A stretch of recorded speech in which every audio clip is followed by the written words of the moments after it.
السلام عليكم خوتي، صحة عيدكم. الحاجة الأولى. الحاجة الثانية يا خو سقسيتني على المهبة، قلت لي المهبة شحال تسقام لك؟ خطرة كنت خاطب هكذا ما عندهاش بزاف، كنت خاطب يا خو، كانت تسقام لي 3 ملايين يا خو، ماشي حاجة، في شوية فاكهة وتدي هذاك كيما يقولوا الجيكو تاع العيد وكذا. هذه في العيد الكبير، جاتني مع العيد الكبير هنايا. ومن بعد هذيك واش راح نقول لك، شو راك تعرف منين دا كيدخلوا فيه يقول لك البابور كيكسروا فيه الرياس يغرق يا بداو يديروا كادوات لا فامي. تعرف انا عندي فاميليا يحبوا البريستيج يا اخو، ربي يخليهم لي على كل حال. قلت لهم يا ودي بصح انتوما كي تبداو ديروا صوالح هكذاك شغل المراه توليك شغل تيماجيني بزاف صوالح.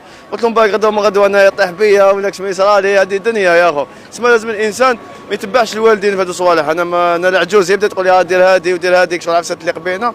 يا قلت لها ماشي مشكل، قلت لها ديري واش تحبي، عندك كارطه خضراء بيضاء كما يقولوا، ديري واش تحبي. دينا لها هكذا. من بعد ما كتبش المكتوب حبسنا نورمال يا اخو. كاس هكذاك راه ماني شايف هنا. يما ترفد برك 15 مليون ما نورمال شغل، كان ترفد هكذاك تعرف. دات لها شغل تباق فيها دوك لي شامبوان روايح هذوك بورطو نخدم روايح، دات لها روايح هذوك خاطني عمري. قلت لها خليتيني نخدم لها قال عليها واش يسقى منا خير يا والله يا.